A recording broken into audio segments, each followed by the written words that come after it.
Coming to you live from the steaming caldera of Belfast's Black Mountain, it's this week's Apocalypse. I am your co-host, Kevin Lenihan. With me, as always, is John Ferris. John, how are you doing today? Not great. No, these fucking volcanologists. Hey, Yeah, who do they think they are? Coming up the Black Mountain and taking samples. Yeah, and like, they won't let us leave. They keep moaning about like, oh, we don't know enough. We need more information before we call an evacuation of the city. There is literally red hot rock seeping out of little holes all around us, but they want to hold on and wait for scientific evidence. They got their little fucking scientists. I know. They got their little automatic little needle pens that draw the little lines that they seem so obsessed with. They keep wibbling around. Fucking stinks as well. Oh yes, lie detectors. They're trying to. Yeah, you know what? Is that they're trying to figure out whether or not the mountain is lying to them. I feel Pretty like much. that. Actually, I suppose in a way, yeah. It's like the mountains just pretend to be a mountain. Yeah, these bloody volcanologists and their goddamn they're not trusting enough. Well, there's one guy that keeps grabbing another guy and throwing him up against a wall and saying, "God damn it, will you listen to me?" And then, but then the guy doesn't listen to him. No. I feel like we need to step in here and get these guys to take action. But to be honest, I really don't know how to convince a volcanologist to get moving. I don't have like the knowledge of volcanoes to properly articulate myself and convince them to like that this is really happening. So, John... Well, I don't think scientists watch enough movies, so maybe if we...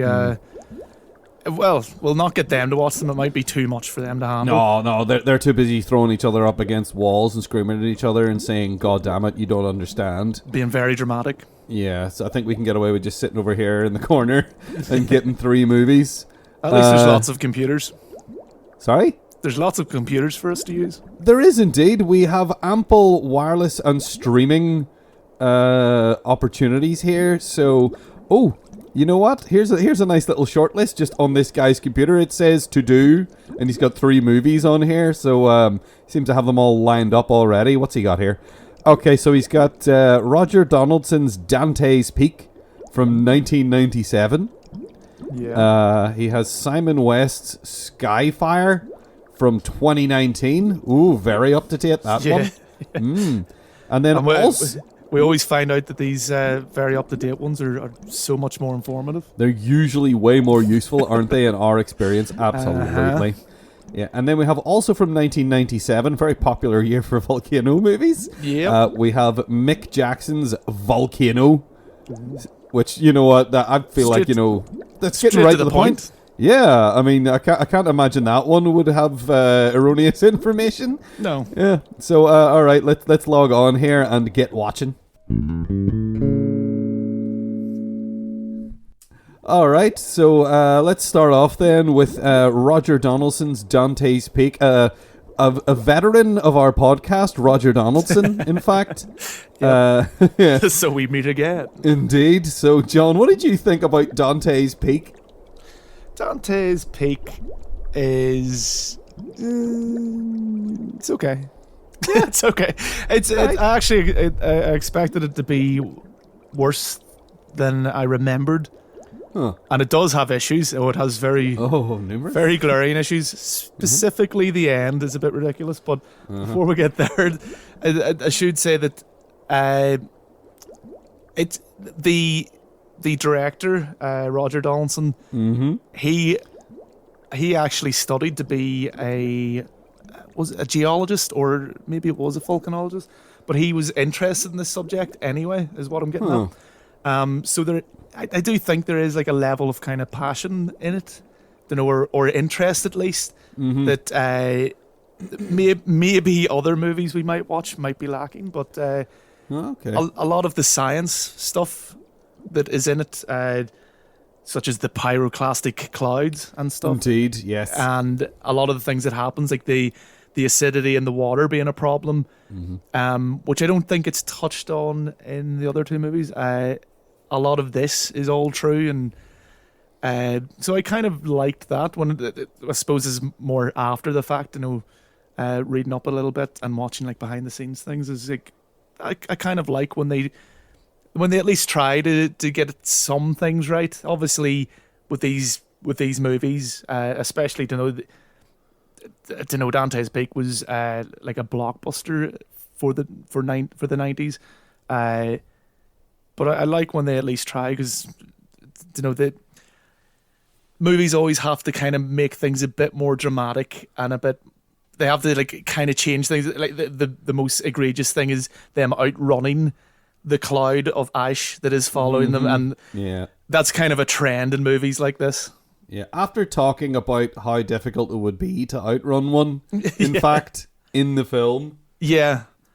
And like that thing, I mean, it goes at, I think I read somewhere that on average it'd be around like 62 or 63 miles per hour that thing would go, but it could go much faster. Yeah. So, and he's in like a wee beat up pickup truck. So you're kind of sitting there going, I mean, he's in a wee beat up pickup truck with his snorkel. Yeah. It's got its own snorkel. He points that out at one point. His engine has a snorkel, which I thought was adorable. Maybe say, "Ah, the wee car with the wee snorkel." Yeah, but I know what you mean when you say that. Like, it's whenever like sometimes they'll favor spectacle over being logical. I mean, sometimes they are making a source of entertainment, and sometimes. Yeah. Sometimes it makes sense. I kind of don't know if the only reason I can see it makes sense for something like a volcano, which it in reality is one of the most frightening things you could possibly encounter. And I mean, anyone who's been to Pompeii can see firsthand what it can do. There's literally people who are frozen in time because of these pyroclastic clouds that engulf them. But so in that way, like the only reason that they do kind of try to avoid being as realistic as possible with these things is so that our protagonist can escape and it can be a happy ending. Whereas other films or other topics, it's usually to make it a bit more exciting. It's like, I'm struggling to like think of examples, but don't really need it anyway. No, I mean there was that. What's that one? 2012. Another great disaster movie in which John Cusack outruns a tidal wave in a limousine. Yeah, that's another one. Or the Day After Tomorrow, where the ice kind of slowly creeps up on you. It just sneaks. Yeah, and like once that line hits you, you're completely frozen. But there's like no in between. And actually, this kind of happens in this as well. Like there's no real sense of heat until lava's literally on top of you. That happens with actually, I don't know, that might be an issue with all of these movies. I mean, any of the issues in Dante's Peak will come up in the other two. Because as I said, this one's probably the one that treats the source with a bit more respect. But it still has these problems. Like at one point, they're in the grandmother's house and the lava kind of sneaks up on them. It does a sneak up on them, and then it goes, "I'm coming through the wall now." It goes from like zero to 100 in no time whatsoever. Even you have very early on, like one of the first signs that this volcano is going to erupt, apart from Pierce Brosnan constantly telling everyone, is the couple from LA who are in the hot spring, and they're like, and they're having fun, and then all of a sudden lava comes up like Jaws. It like just the camera. That's exactly what I thought. I thought this is just like the shark coming up in Jaws, except it's just red glow coming for them instead. Yeah, so that was again. It's ridiculous. It is ridiculous, but they're trying to make this kind of more cinematic and also make it survivable enough that Sarah Connor and Pierce Brosnan can drive away from it. Yes, of course, yes. Linda Hamilton being our second lead, I guess. She's like the mayor of the town that he's come. She is the mayor, isn't she? She is, yeah. Yeah, she's the mayor, and she also has a coffee shop. Yep. Yeah. which is fun. Yeah, and she's a single mother. Like how this woman has time to do anything is how she has the time to hang out with this friggin' volcanologist the whole time. Maybe they should have researched that a bit more instead of volcanoes. Indeed. But ultimately, I think this film is, as you say, it treats its subject matter with a bit of respect. A bit. And that it is, a bit. In that they do get very scientific about it. And they are, which maybe is to its detriment sometimes when they're getting way too technical. And whenever Pierce Brosnan is arguing with his good buddy, who is sort of, his adversary, sort of, I guess. It's still, I kind of like that there's a level of professionalism. There isn't. Like, they get really petty with each other when they're annoyed, and then they get over it fairly quick, and they kind of go, oh, yeah, fair enough. And eventually they wise up, but he spends a lot of time saying, you need to tell people to evacuate, and he's doing the other thing on the other end, going, no, we don't. Let's not cause a panic. And I also find this, maybe you might disagree with me here, but I kind of agree with his boss friend guy. No, you're right. You're right, because whenever you think about and he explains himself really well when he talks about very this logical other town. about it. Yeah, he talks about this other town where there was an emergency called and an evacuation readiness and all that stuff, and then nothing happened, but it ruined the economy of the town. Yeah. And this is they're building up to some kind of super celebration thing in this town, and they just got this really weirdly esoteric award for being a great town with a population under 20,000 or something. Yeah, there's a lot of caveats with it. Yeah, they were second as well. They weren't even first. They were second in this competition for best town population under 20,000. Well, their population's much less now. It is indeed. Oh, John, bad taste. Oh, yeah. Those poor fictional people. But yeah, again, this is another very Hollywood thing of they want you to go with the protagonist's gut, but in the real world, if you had this guy with all the scientific things, and they've been doing everything. They're sending robots down into this. They supposedly know what they're doing. I mean, they even knew there might be a problem with this. Where were they based? Washington or somewhere? Yeah. So they knew from the readings that there might be an issue with this, and they went there with all this technology. No, there's nothing wrong. It's just a few wee minor tremors. In reality, you would be believing the person with all the equipment and not the crazy loon who lost his significant other to a volcano before and might be a wee bit more, might be a bit leaning towards the cautious side, overly cautious side, maybe. Yeah, I mean, you're gonna trust the guy who has all the gear and seems to know what he's talking about. Yeah, as opposed to, I'm going to trust this other guy, even though he's acting erratically, just because essentially it seems to be just because he's Pierce Brosnan. Yep. I guess you're supposed to he's casting this because you're supposed to just look at him and be like, oh, it's James Bond. Yeah. It's the James Bond guy, so he's the hero. Yeah, he knows what he's doing. So he must know what he's doing, so he must be right, so we should all trust him. Yeah.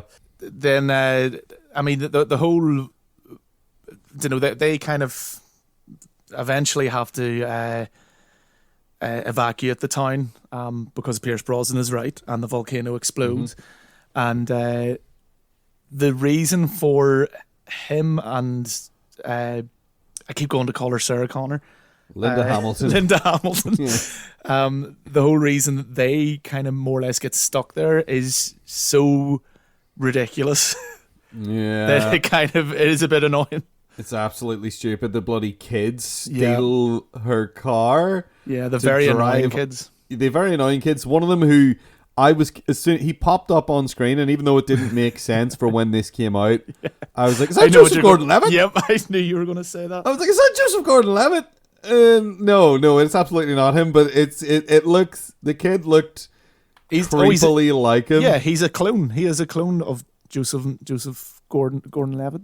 Yeah, Definitely. it was really, really odd. I think he actually appeared in like an old episode, like an episode of Buffy or something, and I had the same reaction. There's one like where there's these kind of demons. Is that the Hansel and Gretel one?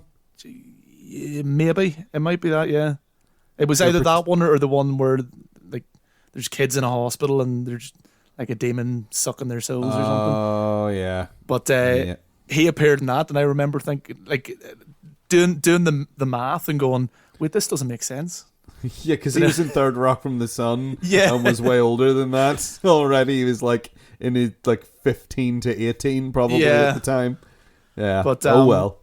And the daughter in this movie, to get back on track, the daughter in this movie is one of those annoying kid acting problems of the child who looks after their parent. Yeah, the one that acts like an adult Yeah. and is written like an adult. Like from the very get-go, to know Linda Hamilton is running about like, oh, If you want to call her Sarah Connor, that's okay. no, I don't know what happened there. My mouth just wouldn't let me say it. It was like, no, say Sarah Connor. But she's running about, going, oh, where are my shoes, and like kind of all out of sorts. And the daughter's sitting there, all she was missing was like a cup of coffee and a cigarette. Oh, Your mother. life's falling apart, Rachel. What would you do without me? But aside from that, yeah, they go up to rescue Granny, who is the possibly the most annoying character out of all of them. She is unrealistically stubborn. In a way that is baffling. I mean, there is literally, like, she's doing the whole thing. I've lived here all my life. This isn't going to, like, she says, it's not going to erupt. Yeah. And she's literally there, surrounded by what I can only describe as solid clouds of ash. And she's still just, like, in her fucking house. Yep. When the kids get there, you'd expect her to have, like, wised up and be like, oh, I guess I better get out of here now. But no, she's still there. You got to admire that level of stubbornness. Yes, indeed. It's a whole other friggin' level. So it's just like, but she gets her comeuppance eventually. Oh, yeah. yes, in the one scene that actually I remembered from this film. The boiling granny scene. The melting grandmother. Yes. I remember. I think that's the only reason that she's still there, so that they can later have a melting grandmother scene. I think. And I mean, from the very get go, even before the volcano erupts, she's like ludicrously against them going up to take samples, and like he's testing the pH level of water. It's not like he's drilling into the side of the mountain or anything. Yeah, he's not out there with like a mounted machine gun gunning down the local wildlife or something. But she's all like, "Oh, don't be going up to my mountain," and she's just being like, mountain, yeah, she's just being like absolutely crazy about it, and he's fair enough. But as you say, yeah, she gets her comeuppance for not trusting in science. She pays the price for being ignorant eventually in the worst way.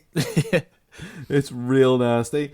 But so I'd say, like, no one is, if we want to fall back on our old mainstays of, like, let's say, like, the performances in this movie, no one's bad in this movie. Everybody's grand. Yeah, Everybody does all right. I mean, the even kids are stubborn badly grandmother. written. Particularly the daughter.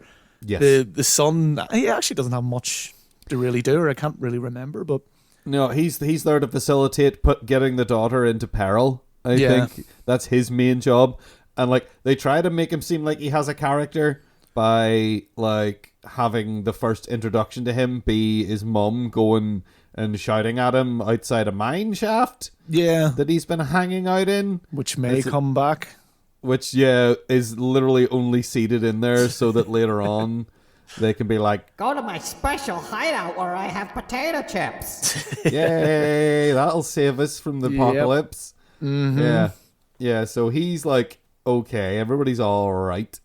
As far as like the special effects, mostly seem to be practical effects. I watched the behind the scenes thing, and it very much is like majority is practical, but they kind of do that composite kind of thing where they, Aye. that they're using digital technology to kind of enhance or make better the miniatures or whatever they may be using. Aye. And it works very well, I think, for the most part. Yeah, that stuff look cool. Sometimes you'd be like, that's a model. Yeah.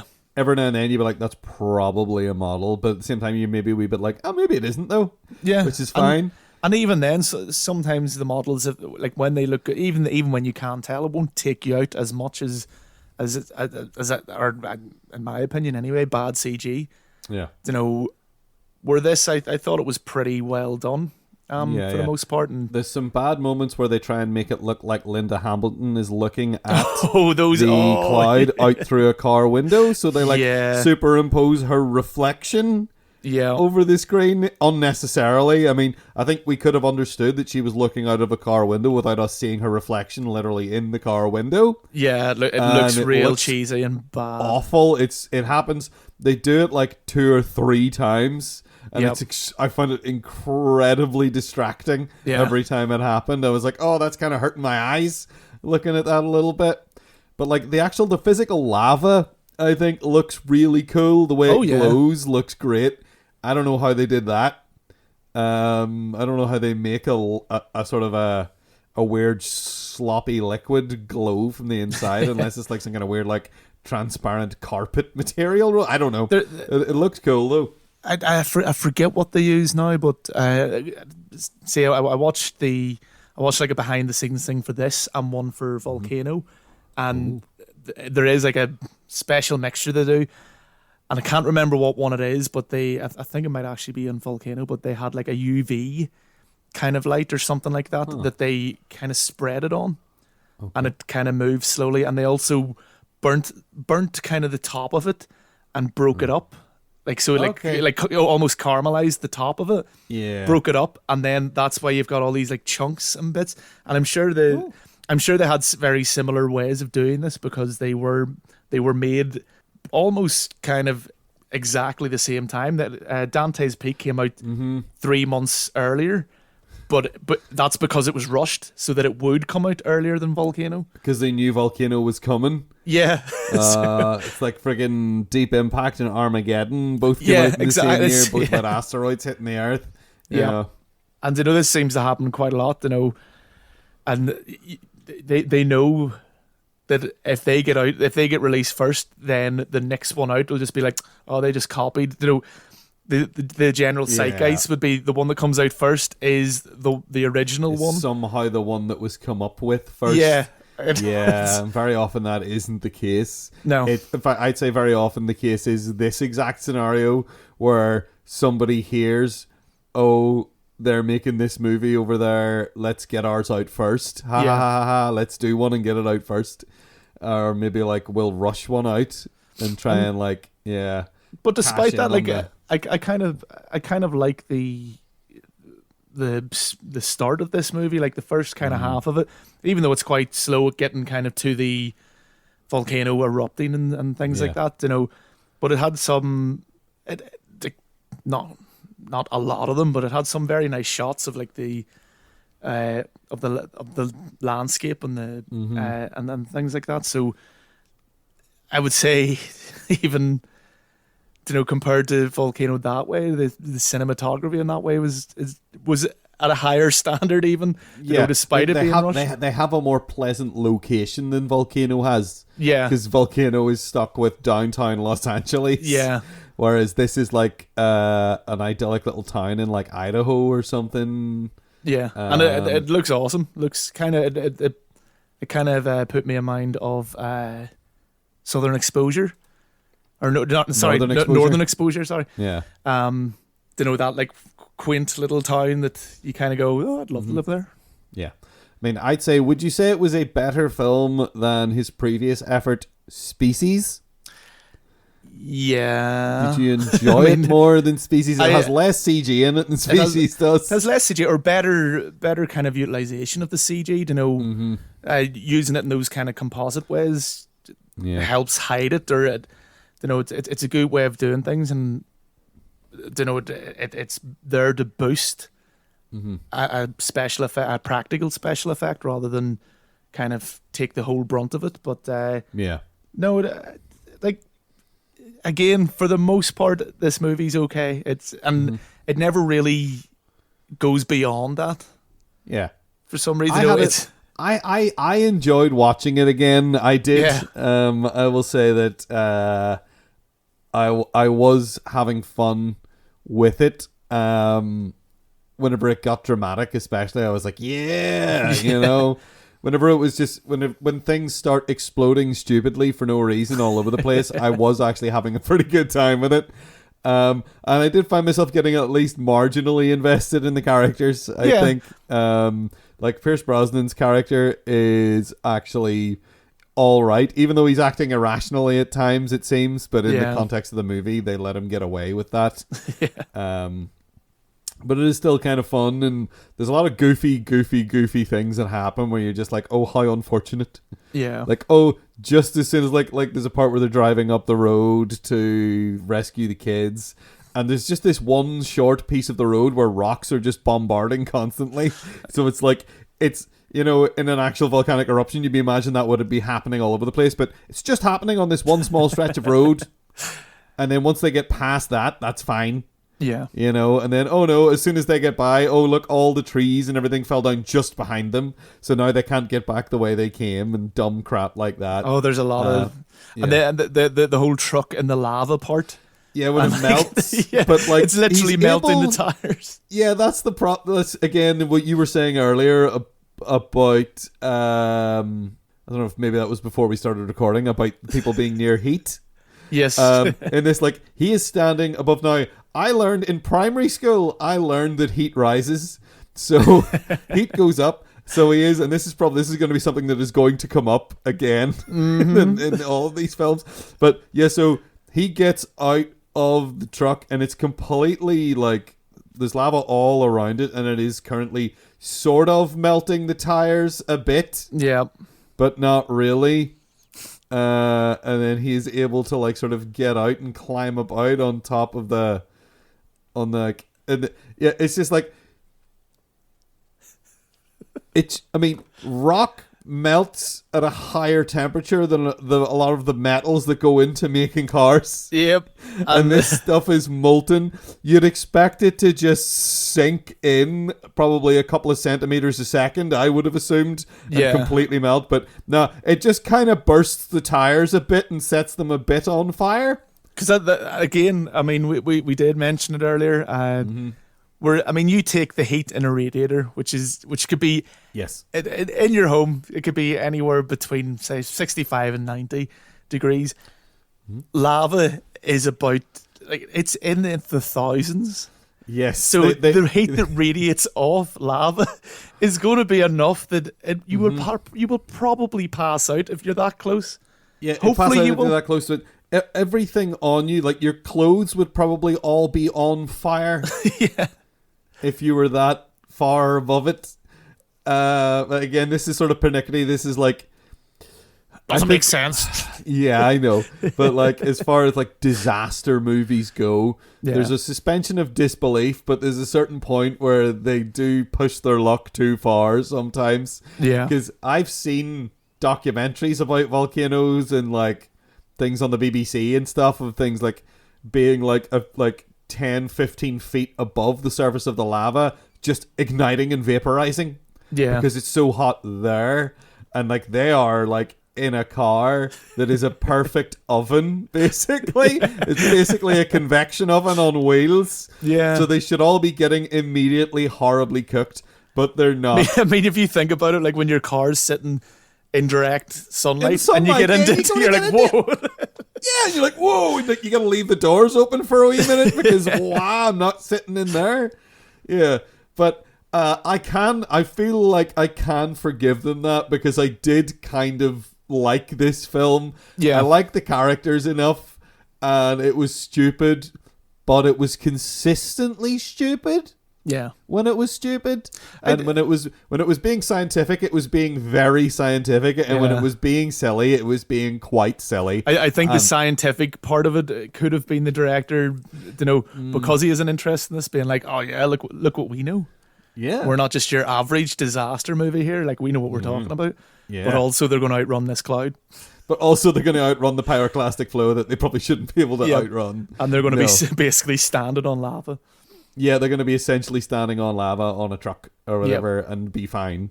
And I mean, that's not even the... You know that? Well, I was going to say that bit's not that bad, but it kind of is. But the bit that really... Like, because I was kind of on board with this movie up until the very end. Mm-hmm. Which, okay, spoilers. Maybe, spoilers for the end of terrible disaster movie Dante's Peak. Yeah. Which, go ahead. Where they end up in this shaft, as we mentioned, that the sun randomly plays out in.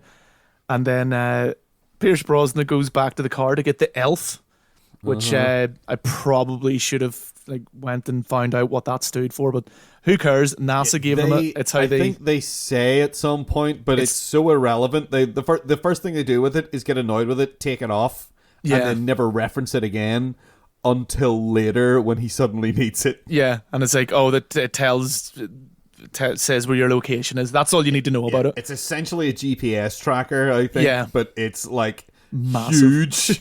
Yeah. It's, so he goes to get that because he forgot it. Even though he went to great trouble to bring it with him. But there's a good wee scene where he gets injured by the rocks. And he looks at his elbow and there's a bit of bone sticking out. That kind of made me go, ugh. Bit of injury detail. You like to see that in your disaster movies. That's it. You need it. But he essentially ends up trapped in the car, almost getting crushed by rocks.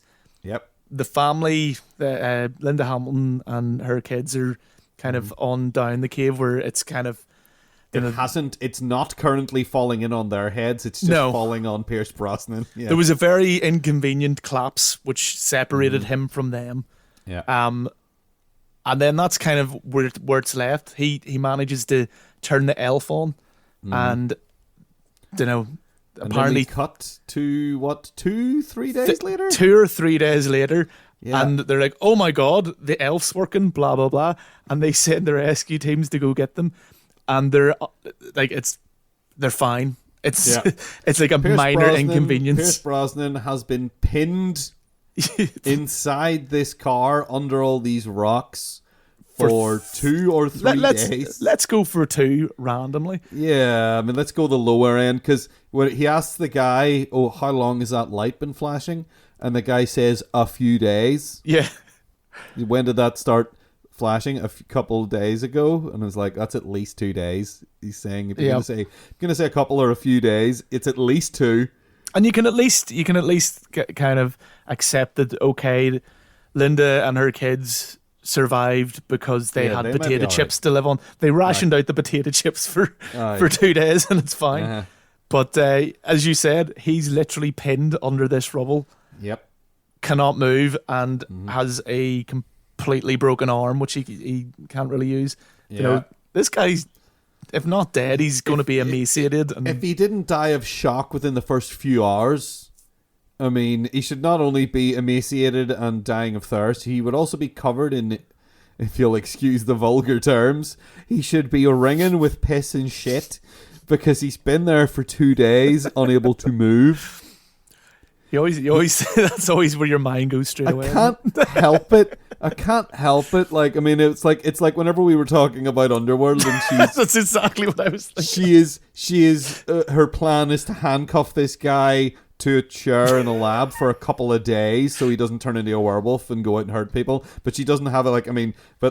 Obviously in that at that point it doesn't pan out that way for her. But that was her plan. Yeah, and that's nasty. Like, that's going to get nasty. So you don't think Pierce Brosnan would have held it in just to, because he knew the rescue team? Yeah. Yeah, he knew they were coming, maybe, do you think? Yeah. I don't know. But, yeah, it was the first thing I was thinking as they were, they show the footage of him dragging him out of the car. I was looking at his trousers like, right. Did they account for this detail? You're a strange man. And of course they didn't. No, I'm not strange. Stop it. But yeah, the ending's all very. It's a wee bit saccharine, and it feels like it was almost a rewrite. Maybe they had something else, and then they they had to do like a last minute rewrite of, okay, we just need like this to just work out fairy tale happy ending. Do this. It's the part of the movie that you kind of do go, yeah, this feels rushed. The rest doesn't. The rest doesn't really, in fairness. That's something I think you should praise this movie for, in that it does take its time. Yeah. Like, the setup of, like, it takes ages for the volcano to actually erupt in it. And there's a lot of humming and hawing and, arguments with Pierce Brosnan and his good friend Paul, who played by Charles Hallahan, who is a John Carpenter alumni, let's say. John Carpenter.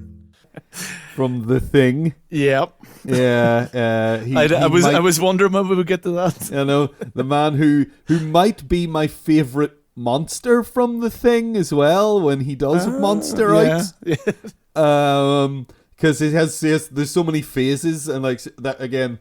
I gibber on about special effects and The Thing and special effects, but it is like maybe the best special effect in the film is when they're trying to like revive him and his chest turns into a mouth and bites someone's arms off. Yeah, it's great. Absolutely fucking horrifying. But anyway, yeah, I enjoyed him being in it because I was he has a wonderful scream whenever he dies in this movie. He does. It's so sad. Actually, it's kind of pathetic the way he dies. He just gets taken away by the river. Yep. And then the old Wilhelm scream. Yeah, the Wilhelm scream that people feel like they have to shove in everywhere. Ever since it became this like thing that people started to recognize, they just fucking throw it in everywhere. But yes, I also noted that it happened when it happened. Yeah. I was like, oh, there's another Wilhelm scream. It's once you've like kind of the first time you recognize the Wilhelm scream, you're doomed because you will hear it, as you say, you'll hear it everywhere. And it does kind of take you out of the moment. Yeah, exactly. That's my problem with it, is that whenever you hear it, it just shatters your illusion. Yeah. You know, you're just like, oh, yeah. Now I'm just imagining some sound engineer in a sound booth laughing to himself as he's like pasting it in. Or, well, these days it would just be copying and pasting it in to the soundtrack. Like back whenever they started doing it, maybe back around this time, actually, there was a bit more effort and artistry went into like cutting that into the actual... This kind of obscure inside joke almost. Yeah, it was probably still that in 1997, but it is certainly not anymore. But yeah, it's kind of pathetic when he dies. He gets thrown away a wee bit. He's not really that... I mean, they try to have him be heroic. I think... Did they imply that him crashing into the back of the other cars lets them make a leap over the broken bridge? I don't know. And then he can't... Because he runs into the back of one, and then it knocks into the one in front of it, and then it makes a jump over the bridge, over the river that's like threatening to take the bridge away. And then the car... So that didn't even translate in my head at all, because that's ridiculous. I think they were trying to have a redemption arc for him, even though, as we have both agreed, he was probably... he was kind of right in the way he was behaving. It's just bad luck for him. Yeah. That it actually panned out the way it did. He was being appropriately hesitant about the whole thing. So in many ways, he's sort of the hero of the piece, depending on how you look at it. If you're looking at it from an actual scientific standpoint, he's the hero. Yeah. But if you're looking at it from like an action movie standpoint, it's Pierce Brosnan, because he's the one driving the car about the place and doing all his dumb crap. Yeah, he's the one saving the children. Ultimately, I did enjoy watching this film. Did you have a good time with Dante? Oh yeah, definitely. Like even the bits that were ridiculous, they're funny. They're, like we mentioned, you laugh at the melting granny. Maybe you should. Maybe we're help it. Maybe we're sick bastards. But yeah, you're laughing at that, and you're laughing at the kind of. I mean, we're the kind of people that find it hilarious when people are, because it happens quite a lot in action movies. People out running like water and things like that, things that are going at such a velocity that you cannot outrun them. But I kind of love that crap. Like it's hilarious, and standing a few meters above lava having no effect, and the lava sneaking up into the house. Those the bits are fact that, great. we're shocked that the lava suddenly jumped through the wall at the most dramatically appropriate moment. like not even kind of going, fuck, it's getting really warm in here, and then it happened. Like, no, they're just he literally comes out of the bathroom. He's like, oh, holy fuck, Just, there's lava. let's run out of the house with our arms in the air, screaming. And like the child who, I mean, I've driven in pretty bad, snowy conditions before, and it's terrifying, and I hate it. That child is a wonderful driver. He's driving through that ice, kind of the ice storm, for want of a better word. In term. what you would describe as probably zero visibility. Yeah, Really. Yeah. yeah, and like I've drove in fairly, like not even that bad, I suppose. I've driven in bad weather where the snow is just like all you can see is that hail of snow coming towards you, and it is horrendous. And that kid doesn't bat an eyelid. He's just like, they managed to make it all the way to Grandma's house. Yeah, without a problem. Yep, you expect them to veer off the road and crash. You feel like that's what they're setting up with that, but no, they're fine. They're fine because he's with adult daughter who is a child playing an adult in the passenger seat is helping, and therefore everything is fine. And now that child is one of the best rally drivers in the world. Yeah, I guess this was maybe this was at a point in cinema where they were still afraid to kill children. I don't know. Cards. Hollywood's always been skittish for that kind of thing. Even when it feels appropriate, which is a really messed up thing to say. Okay, I think maybe we're done with Dante speak now before I say something absolutely reprehensible. Okay? Yep. All right.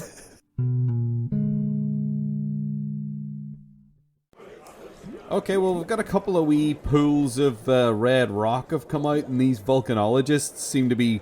They've all decided to take a break, it looks like. They've started, setting up little sort of armatures over them, and they're making toast and cooking marshmallows. One of them's got a steak out on a skillet. I don't think these guys are taking this threat nearly as seriously as we are, John. No, they seem to be all very casual about it. Yeah, it's a little bit insulting. I mean, I'm still Really? going to take some of the toast, though. Oh, I mean, yeah, man. I mean, that guy. Oh, salted butter. He's got the Lurpak out. No, we are not sponsored by Lurpak. No. Yeah.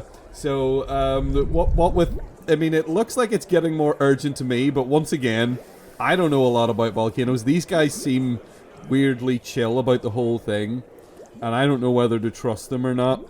With Dante's Peak, they were disagreeing. They've stopped throwing each other up against walls and screaming at each other, and they're just sort of... Seems like they're just having sort of a camp out sort of atmosphere now. Yeah. There's a few of them still looking pretty intense, but they're not really, as you say, not pinning each other against walls. Yeah, they're just sitting with their thumb and forefinger on their chins, looking at the little sort of ink needles going back and forth, and they're going back and forth very erratically, I must say, which in movies I think is usually a bad thing, right? Yeah.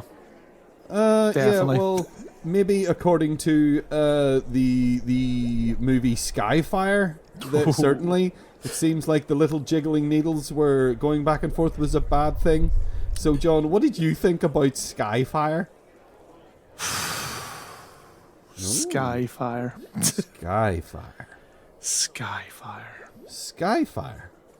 I mean, all you really need to know is it Skyfire. I mean, if you look up any description of it, and my description probably wouldn't be any different, it's Dante's Peak meets, and I always hate that shit, but Dante's Peak meets Jurassic Park, because that's literally what they went in wanting to make. It is an absolutely ludicrous idea for a movie. It's at its basic premise is so brutally flawed from the outset that I mean there is no logic going on here. They have a justification. So the basic premise is that this is an active volcano, and Jason Isaacs, who is supposed to be South African. I couldn't tell. I could not Zealand? tell. It was all over the place. I kind of had the same problem with his accent that I did when we were watching Event Horizon, where sometimes he was Irish and sometimes he was West Country and sometimes he was like Southern English, and it was just all over the place. In this, I feel like he's dancing between South African, Australian, and New Zealand at the drop of a hat. Yeah. I'm not sure which one he was supposed to be. Maybe accents aren't his thing. I don't think they are. I mean, he can act. Oh, yeah. I've seen him do it, and like he's acting his wee socks off in this. I mean, he's certainly enthusiastic in this movie. I mean, there is a problem with this movie. Like, I kind of thought it was going to be a lot more kind of like almost like B-movie hilariousness to it than there was. Yeah. They try to kind of go for this, like the part of this is like this whole dramatic side, and it's so over the top and like melodramatic almost, and it doesn't work ever. Yeah, because with the basic premise is, of course, that he has built a resort on the side of this active volcano. Yeah. Somehow with the assurance from these geologists that it isn't going to go off again, even though it just went off like 10 to 15 years before or something.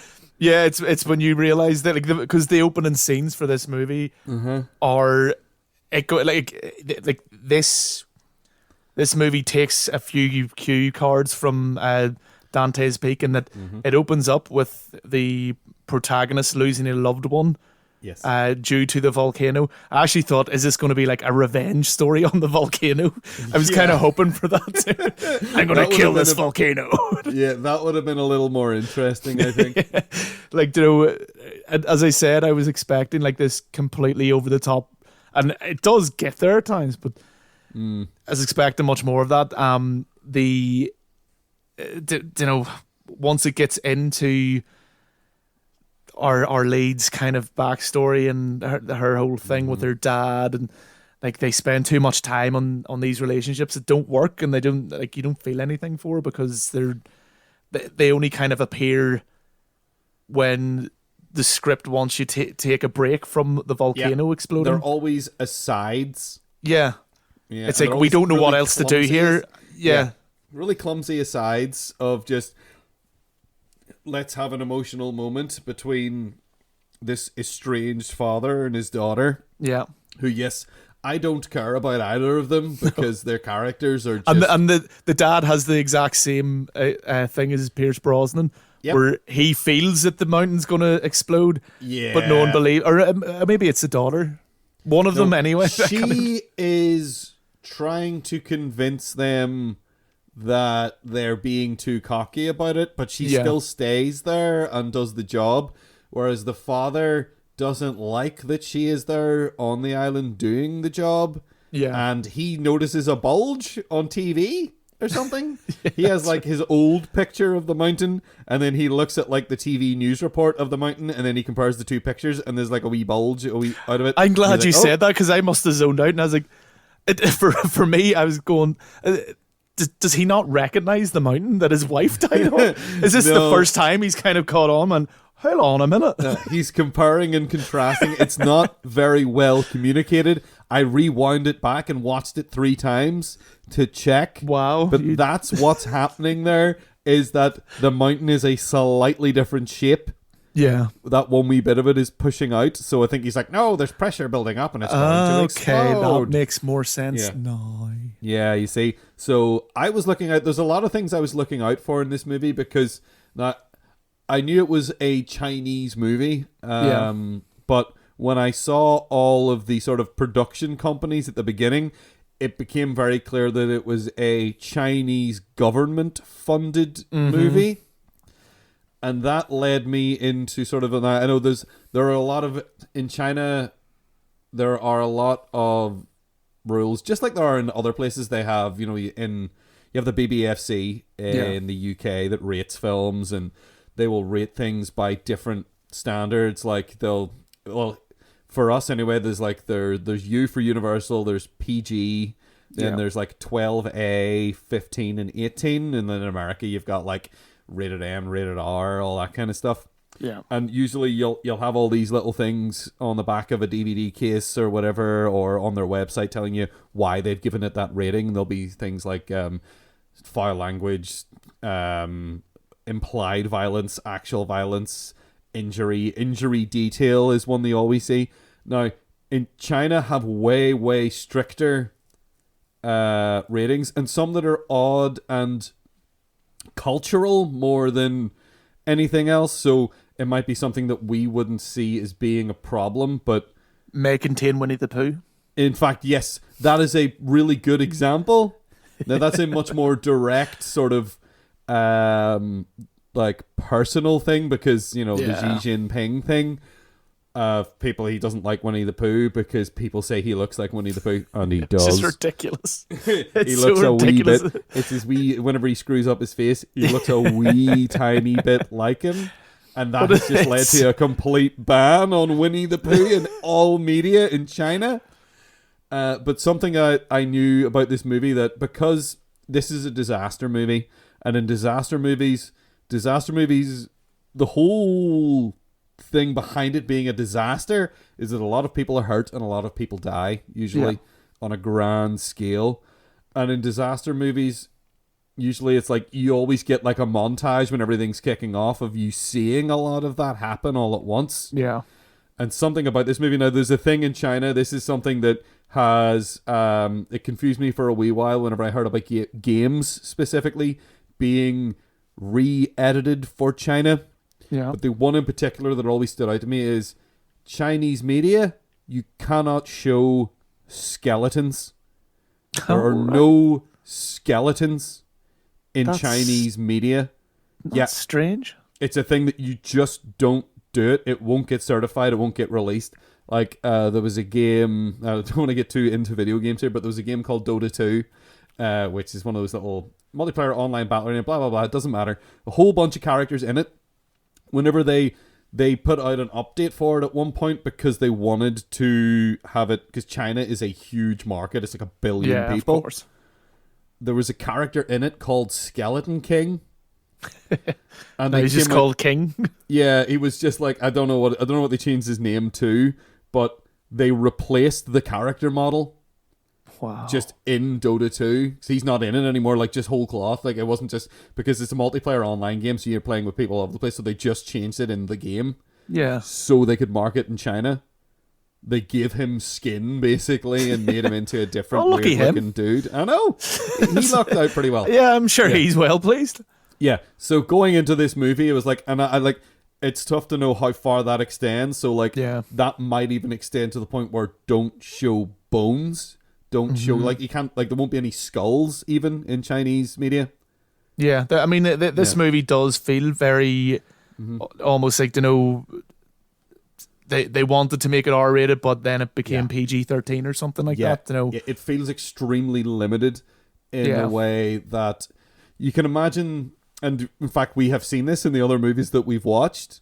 People being burnt up and stuff by lava, and like, basically, it's that thing of injury detail. This film does not contain injury detail. That'll be one of the things that you'll see. The BBFC will rate something a 15 or something, and you'll see on the back of the box, that's a thing they'll rate as injury detail. This movie does not have it. No. Almost straight up. There's one point, the closest you get is somebody has a sprained wrist. And anyone else who dies... like people are getting hit by... meteors from the volcano, but you're not bombs. Really. What's up? Lava bombs. Bombs. Oh, sorry. Learned that. I learned that. Now, we didn't get to this movie yet, but I learned that term from the movie Volcano. Oh. And looked it up, and it's a real thing, and it's what they really call those things. At least you learned something. I know I did. I really did. I learned about lava bombs.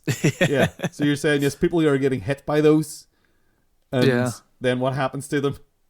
They're just gone. Yeah, that's it. That's it. It's like being hit with a football or something. You know, they just kind of get pushed back a bit. There's very little CGI like blood or anything like that. Little to none, I would say. I don't know if there's any actual blood in this film, really, that I noticed. Not that I can remember. No, like people die. Like they'll get a lava bomb will hit at their feet, and they'll just be flame, and then they're gone. Or they go and they get blasted away, and that's that. Or they fall into a cloud that's slightly reddish. Yeah, because there's fire beneath, and then they're just gone. That's how people are disposed of throughout the entirety of this movie. Or someone is just, if you see a body, it's from a distance, you don't really see anything about it, and it's someone who's already dead. Yeah. You know, you don't really see people die in this film. They're there and then they're not. And then you know that they're dead because there was fire. Yeah. It seems. So that I think hurts the impact of a lot of this film when anything happens, because you're like, oh no, this volcano is killing people by, it seems, just erasing them. It also seems to be directly targeting people. Oh as yeah, well. that's very much a thing. I mean, this might come up in Volcano as well, but like those lava bombs, yes, seemed like it's like the volcano is sentient and it is aiming directly at people. It's like it's got its own personal trebuchet and a spotting team being like, oh, he is down there, get him. Which again would have fit in well with my whole, this guy trying to get his revenge on the volcano. Yeah, exactly. It's kind of like fighting a sentient volcano. Indeed, yes. That is an amazing idea for a film. There probably is one that we just didn't know about that is about a sentient volcano. I might have to search. Yeah, we'll have to look that up and find out. But I guess what you sort of wanted, I think, was maybe like, was it Jaws? Is it Jaws 3: The Revenge? Yes. Yeah, like kind of over the top. That's the shark is hunting down the family who killed the original Jaws. It's their way to get people who were in the previous Jaws movies back into the franchise by inventing this narrative excuse that it's like going after, because Roy Scheider wasn't in that movie. Obviously he didn't want to come back for it. No, I don't know why anyone would agree to come back for that. But like the rest, like, well, basically I think the only real returning cast member in Jaws: The Revenge is the actress that plays his wife. Yes, yeah. In that, so it's her, and it's coming back after. I think it kills one of their sons or something, and then she goes out hunting it because it's come after them, and that's absolutely ludicrous. And it's a terrible, awful film. I don't know if it's the worst Jaws movie. Jaws 2 is pretty bad. Yeah, I mean, kind of bad except the first one. Actually. Exactly. Yeah, I was gonna say, like, it's not even worth thinking about, because there is only one Jaws movie as far as I'm concerned, and that's the first one. Yeah. But in the same way, this movie does almost at times feel like the volcano is sentient and out to get specific people, but it's never really addressed, and it definitely isn't really.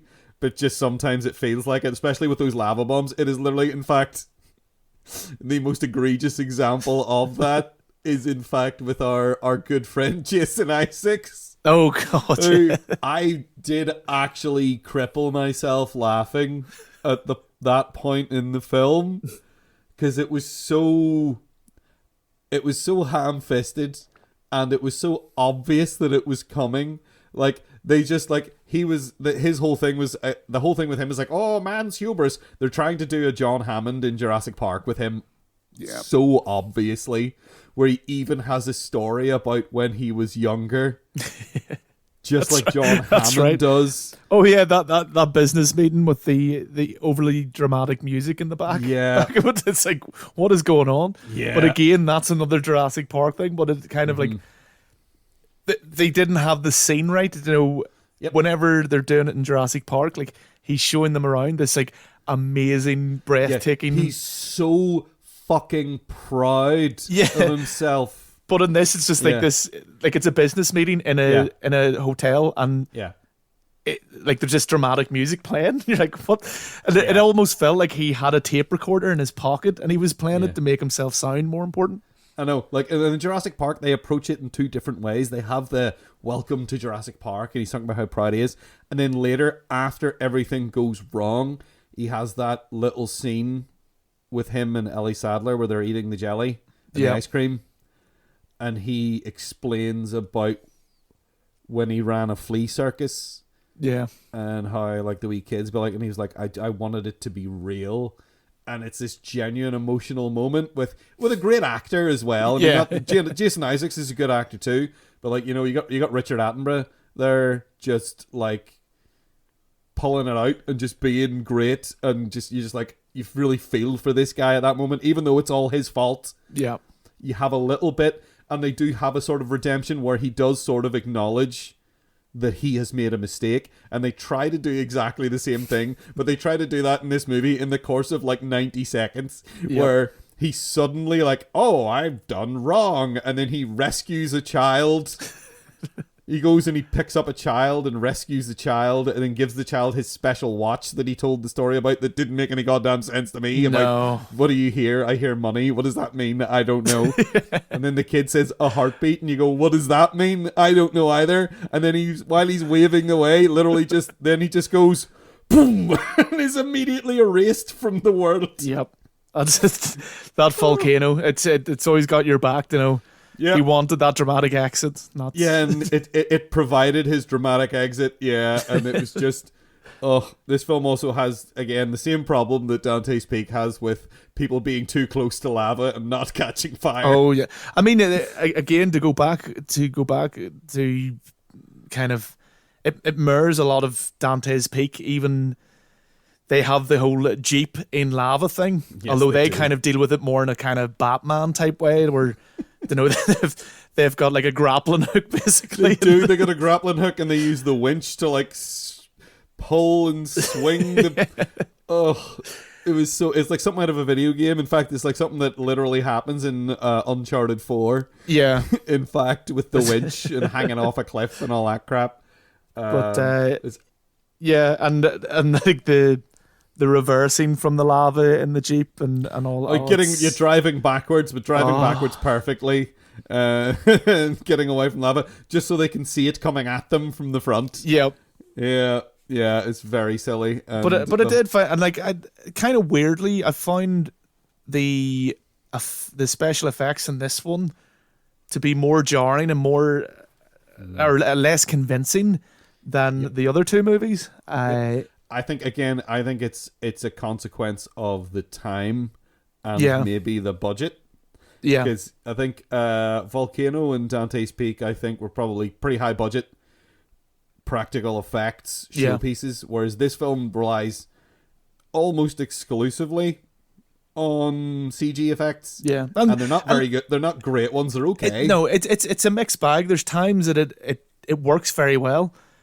But when it doesn't, it is almost... There are scenes in this that look like a PlayStation 3 game. You know, the part where Jason Isaacs gets incinerated by a small wall of fire looked to me like a sprite from the original Doom.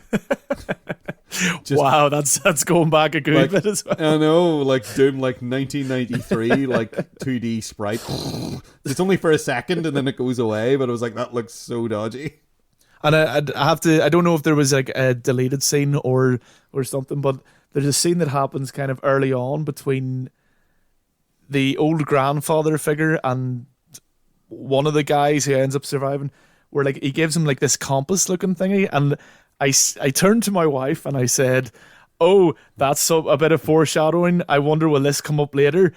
Feeling, right and cocky with myself. It didn't.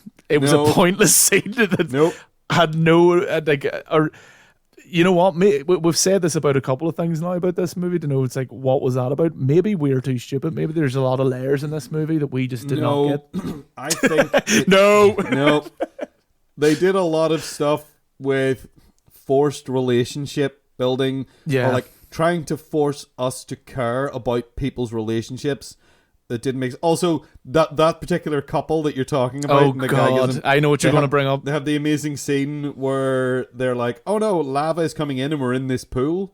Yeah, and then they swim down under the water, and they decide they're going to follow these pipes, and then they're under the water, and then we cut away, and there's other people having some fun times, and oh no, volcanoes, and then we cut back to them, and they're still underneath the water. Yeah, and they've been under the water for a very, very, very, very, very long time. And then the lady gets tired from swimming Yep.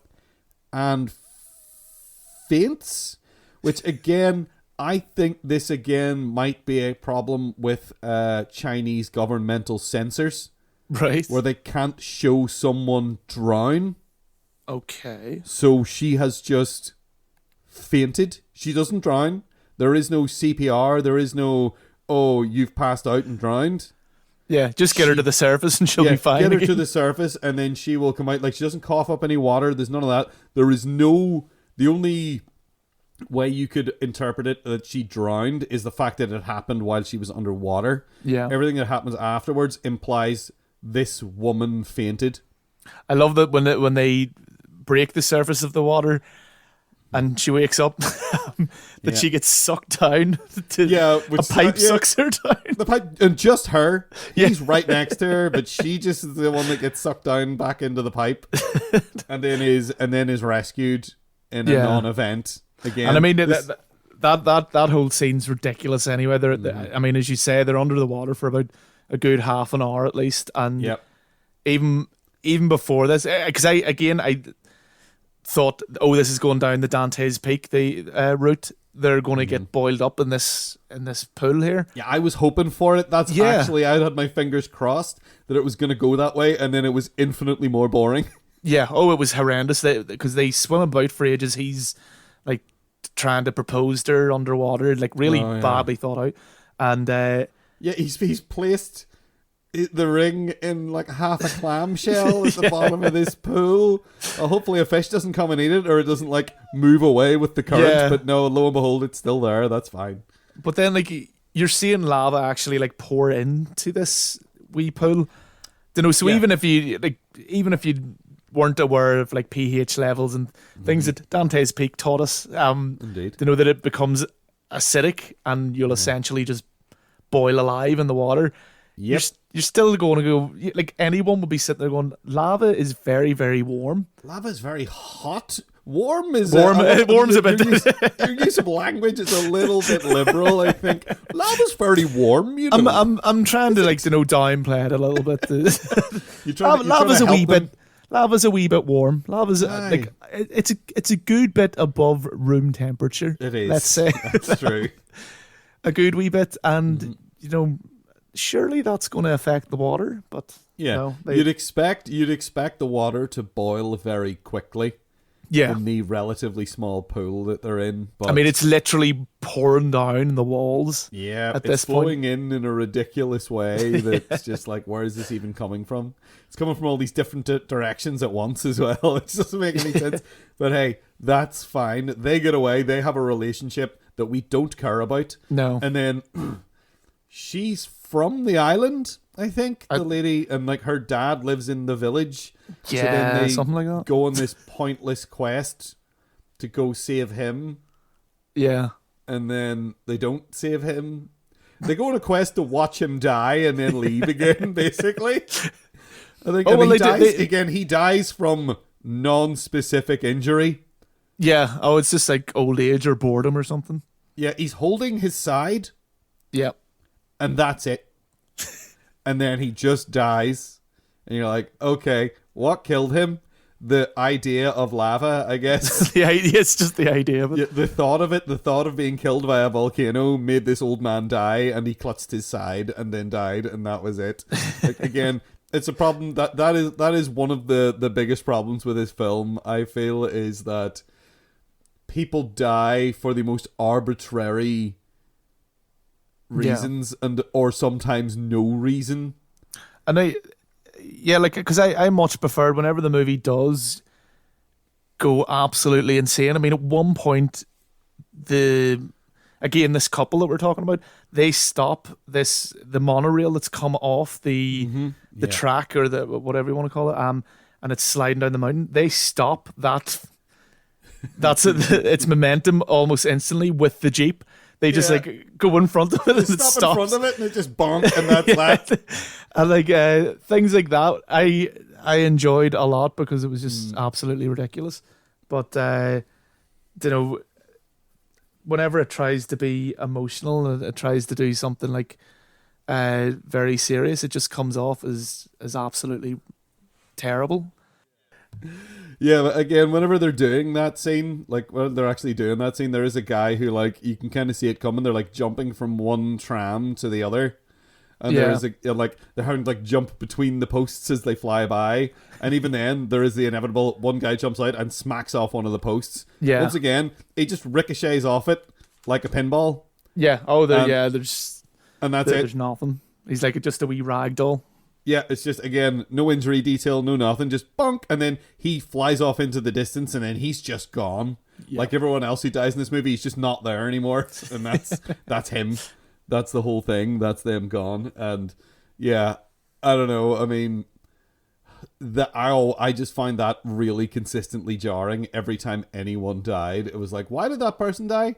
Yeah. And where did they go? What happened? I guess they got killed by lava, I suppose. I don't know. Yeah, it all just seemed really arbitrary a lot of the time. So I don't know. This film is just like, every now and then, whenever things are blowing up and going all over the place, it is kind of fun. Yeah.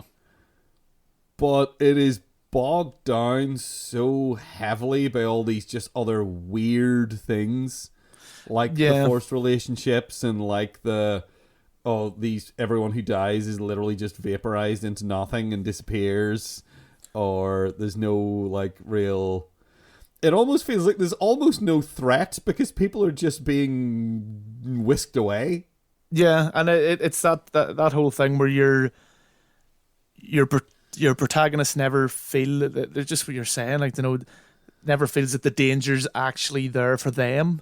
Yeah, because it feels like this, like, you know, rated 12 or PG-13 or what have you kind of movie, and so it completely takes you out of it. That you're just like, well, yeah, whatever. You know, I know she's going to get out of it, and even the very, very end, again, spoilers, you know, where you think there may have been a consequence, where you think her dad dies because the cloud completely engulfs him.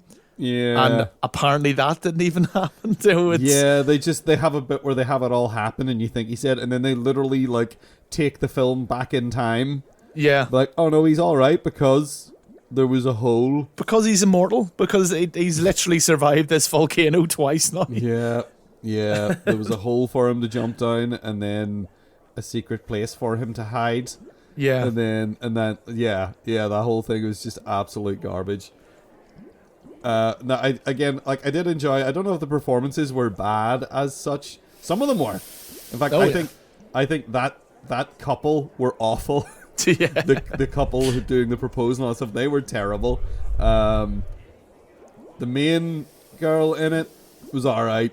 Yeah, as far as I could tell. All her flashback bits were absolutely abysmal, though. Like her mother and stuff, and like her mother was like clearly dubbed over the whole time, and also the kid that got to play her looked stunningly nothing like her. Like, it was startling how much her as a child did not look anything like her as an adult. Yeah, it almost felt I was so confused later in the film. Is she getting a different child's memories? Yeah, I was just like, there was a point where I was like, I came to the realization, oh, that was supposed to be her. Yeah, because, like, I don't know, it looked just nothing like her. Just on the subject of children in this movie, I thought the child who kept surviving, but when it goes to the modern day, I thought it was going to turn it, like, again, me just wishfully thinking, I thought it was going to be like some kind of volcano deity or something like that, or like an omen. You were hoping for mythology to come into it in some way. Yeah, I know what you mean. That would have been that probably would have been better. Yeah, but that's not what we got. Instead, we got Skyfire. We got something way less interesting. We got Skyfire.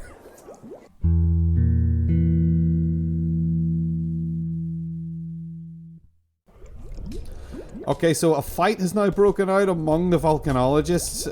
They had a nice little peaceful time eating their toast and their marshmallows, and then they just started throwing each other up against walls again. And ever since they started doing that, the ground has started to rumble a little bit more. The little sort of wiggly pens shook a lot and then broke. So, yeah, I think we need to talk some sense into these guys, but once again, I still feel like maybe I don't really understand fully how to speak their language of the volcanologist. We're not completely informed yet. I think we need one last ditch effort here. Yeah, I feel like I need fill in. I feel like I'd be still on, if you'll pardon the term, John, shaky ground. If I was going to try and convince them. Not appropriate. Too soon. I'm sorry. Just evacuate the town. They won't do it. However, maybe after we talk about and figure out what we learned from Mick Jackson's Volcano from 1997, maybe then we'll have the verbal tools that we need to talk some sense into these guys. So, John, what did you think about Volcano? Volcano hurt my brain. Oh no! I hope it's not serious. No. Volcano is frustrating. It's so annoying. No. Everyone in this movie is so dumb, or they're either dumb or they're kind of snarky assholes, or both. Yeah, dumb snarky assholes. Dumb snarky assholes. Yeah. The main thing I really want to say about this movie is no one knows what lava is in this movie. Yeah, no one understands the concept. It's like a completely alien word. It is something no one has ever come across at all. No one's ever, unless they're a volcanologist, they will not know what lava is at all. Yeah, they don't understand that it's fucking molten rock and it's very, very hot. Like and it flows. The amount of times they ask, what is it? Like, there's a whole scene where the reporters, is this the people? The reporters are but even before that, Tommy Lee Jones is asking, what is this stuff? Yeah, what is this? And like, huh? And Anne Hetch, or is it Hetch? It's Hetch, I think. Hetch. She's being really snarky and really arsey about it, like explaining it to him. Yeah, almost in a way that I feel like you would understand maybe if somebody was like, what's this? What's lava? And you're like, it's obviously fucking lava, you div. Jesus Christ, like. But, yeah, I mean, this movie's kind of silly. It's almost like it tries to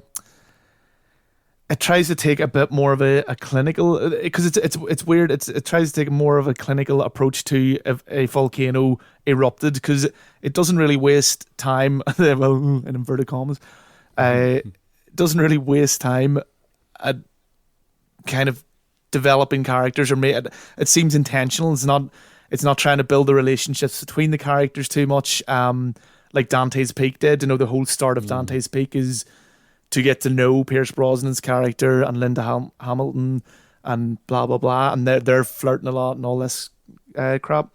Yeah, this film doesn't waste any time with that shite. No, this is literally, which is kind of even more ridiculous, that Dante's Peak is the more scientifically accurate movie, and yet it's the one that's kind of leaning more towards the emotional. It's more obsessed with narrative than this film is. It's almost like the two should be swapped and there'd be better movies for it. But yeah, like we've got with Tommy Lee Jones, we've got the, what is he, director? What I forget what his job title is, but for the Office of Emergency Management, the most boring sounding name. Yep, it seems like his job is incredibly dull usually. Yeah. But which maybe explains why he gets very, very excited about this. He does. He's so hype to have a thing to deal with that he just won't go home. No, it's no his week how off. Much they want him to. Yeah, he's supposed to be going on vacation, and he's like, "Nope, not this week, child." The child. The child who's meant to be 11 or something, and she's like 18. I didn't realize she was meant to be 11. She's meant to be, or it's like 13 or something. But she's too young to be allowed to look after herself. Yeah, which is ridiculous. Certainly. She's about 17 or 18. Yeah. I mean, she acts incredibly. There's certain parts of the movie where she just acts like she's 5. Yeah. She behaves in a way that is so stupid. Yeah, it's very frustrating, that whole thing going on. And of course, she's meant to be like, this is so later. she kind of learns to grow up very quickly, and she's looking after kids in the hospital that the hospital he just sends everyone to. It's like, Yep. Everyone go to this one hospital. That'll work out fine. yep. Let's just hope the lava doesn't suddenly go in that direction. Mm-hmm. But yeah, there's so much wrong with this movie. I mean, again, like the previous two that we talked about, a lot of this can be you can enjoy it still. You can kind of laugh at the ridiculousness of these scenes, or again, because this is across the board, they all have a problem with like heat displacement and radiation, heat radiation, essentially. Yeah. Where They acknowledge it a little bit in this movie here and there. well, yeah, A little bit. Whenever it's convenient for them, they acknowledge it. yeah, Like there's a scene with a stopped train where everybody on the train is essentially, I can't tell if they've passed out from the gas or the heat, yeah. but it feels like they act like it's getting warmer, and I feel like they're getting cooked maybe a bit, Yeah.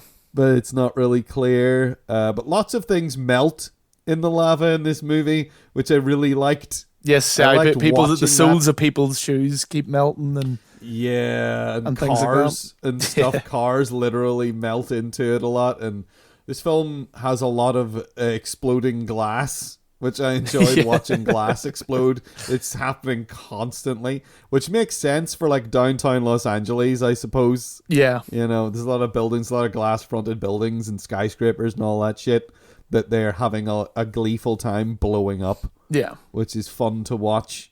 But it is ludicrous that people, again, whereas in Dante's Peak, they didn't immediately take him at his word and freak out and shut down the town, which seemed legit. yeah. In this movie, things are exploding all over the place, and they're still not really paying that much attention to him. The guy in charge of the trains really does not want to stop the trains running at all. Yeah, no, just keep sending more trains into the lava. Plug up the lava with trains. Yeah, that's a really good idea. Yeah, fill them full of people for more density. Good Yeah, idea. exactly. Yeah, so it's got the opposite problem from, well, Dante's Peak, it makes sense that's happening, and in this it doesn't make sense that no one's listening and they Yeah. won't shut down. And in fact, the Volcanologist is annoyingly like when she definitely should be sure, Yeah. is being like, Certain's not a word scientists use. I won't say I'm certain. just say it. Say it and they'll evacuate. Yeah. Just say it. And she won't. And it's frustrating as hell. Lava And it's like, explode, like being showered by lava, and she's just like, yeah. Nah, still don't know. Yeah, there's like an incinerated guy over here, you know, and you're like, no, everything's fine. No, I can't be certain. the first guy they get out of that tunnel where the like everyone keeps burning up, her partner ends Yeah, up like there's multiple people get cooked in this one tunnel. like they ask him where are the others, they burnt up hot, like for some reason he just adds hot for some reason. You're like, okay, kind of got that. And then her friend dies in it, and like Yeah. they just have the worst timing ever. They go to like they want to take readings and get samples, and Tommy Lee Jones won't let them because he's typical. He's emergency management man. Yeah. Is what he is. He's trying to manage this emergency. But it's literally like when they go down and she's hovering over the crack is when the everything kicks off and the volcano erupts. Yeah, to be honest, I was. It's a little ghoulish, but I was crossing my fingers and hoping and praying for just like thin plasma blast cleaving her in two, just the way she was like straddled over the crack. It did seem like that's where it was going, and maybe again they couldn't, because this movie I would probably say is about 15 or so. Possibly. I don't know what the actual Maybe younger. Rating of it. It's a 12, I think. 12 probably, yeah. By current standards, it's listed as a 12. Yeah. So yeah, there are people who get a bit burnt. That you do see some stuff. You don't really see anything grim. It almost seems like fantasy violence at times. Yeah. When people get burnt up, there's no. I guess you'd say there's no gore as such. No. There is a bit of that in Dante's Peak, which is fun. There is some Which is fun. gore Yeah. in Dante's Peak. You see some bodies that are blistered and messed up. And this, you see a wee bit of that here and there, but not like... Yeah, not I like mean, the not, swimmers not, at the beginning of Dante's Peak, when they find their bodies, they're really messed up. Oh, yeah, yeah. Whereas in this, it's like, this person is slowly disappearing from the feet up. And you're like, okay, cool, I guess. And it is kind of funny to watch. And we also have the return of our sentient volcanoes, like Indeed. aiming Targeting. at particularly fire trucks seem to annoy this volcano.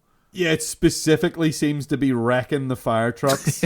And specifically hitting, like, whenever the lava bombs are falling, like, they're not just hitting randomly, they do look like they're specifically hitting targets. Yeah. They're hitting things that would be easy to rig up to explode, I guess. Yeah. Like cars and trucks. It's never, like, every now and then, once in a while, you'll get one landing in a road, and then they'll really, like, zoom in on it. Like, ooh, look at it. But most of the time, they're just hitting things that will blow up when hit by lava. Yeah. Which is a bit silly. And again, you know, it is this sentient volcano idea of it's just it's specifically trying to cause mayhem rather than just being pressure, which is really all a volcano is. And because there's a very egregious part where it shows that it's nothing to do with pressure as well, where it's after they deal with the initial kind of problem where it's like running down the lava's flowing down the streets. Mm-hmm. They need to block it off and like throw water on it to let it cool down. Kind of ridiculous, but after they do that, they start to realize, oh, there's lava. It's going through the tunnels. It's going through all the underground stuff, and they lift up a manhole cover and look down, and the lava's like flowing past. It's rushing by. It's rushing by, but nothing's coming up this open hole that they've created now. Like there's nothing, there's no pressure to force it out that way, which is kind of ridiculous, but maybe goes to show that, again, we're dealing with the sentient volcano again. Yeah, it's pushing the lava the directions it wants it to go. Exactly. And that does not include up at that particular moment. There's a lot of like weird stuff with that where it's almost like it does seem like the volcano's trying to hide the fact that it's doing anything at all. Where like that particular bit actually, again, in the tunnel where all the people seem to die at different times, like all this like fire comes out and then sucks back in like it was never there in the first place. But they're literally just playing footage in reverse as well, and it's really obvious that that's what they're doing, and it does not come off well, I think. And they're literally like, the sound is also like, they didn't make new sounds to go along with it. It's like they recorded the sound of it blasting out and then ran that sound in backwards. Well, they were in a rush to get this out. Dante's Peak was almost finished. Yeah, that's a good point. Yeah, they needed to get a head start on Pierce Brosnan. Yep. But so maybe that would explain it. Yeah. And again, like the special effects in this are on par with Dante's Peak. Like there are parts, yes, that in both of them it looks a wee bit off and things like that. Or as you said earlier, you can tell it's a miniature. Yeah, and there's a lot more miniatures in this. Yeah, I think. I think there were a lot more moments where I was looking at it and saying, "That's a miniature," because you're not going to blow out a really because some of them are really famous storefronts. Yes, exactly. I was going to say, like, I think this is more obvious in that sense because it's LA streets and it's an urban environment as opposed to a rural one. They literally have the bridal shop that the Species lady goes into in Species. Oh, the bridal shop that Species made famous? Yeah, the Species made famous by being in Species and having the friendliest people ever who work in it. That's well known. Yeah, so I'm guessing like that was, and like they spent a lot of time there. That's where they're building their big weird concrete barrier and stuff, I think. So you get to see that bridal shop a lot. And I assume it's a famous one. Yeah. I don't know. But all these places seemed like I was supposed to know what they were. Yeah, I know. And I was the same. I didn't. I know it's meant to be. I mean, again, I watched the behind the scenes for this one. And Anne herself was kind of hosting it, and she's talking about downtown LA and blah blah blah, as if we all know it, but a lot of us don't. No, a lot of us don't. I mean, or you'd recognize parts from movies, but you might recognize bits from movies. Yes, I feel like they were trying to give it the same sort of cultural cachet that one might give New York City, but to me, LA, it doesn't even come close to that kind of thing. When you talk about locations in New York, I would recognize places in New York. I would recognize Wall Street. I would recognize like Central Park, things like that. Yeah. The places that they were picking out in this, like they would have like the name of a street come up in a way that implied that you should know where it is relative to the place that we just were. Yeah. And I don't. And I was like, lads, this isn't New York. It's LA. We're not all obsessed with Hollywood like you are.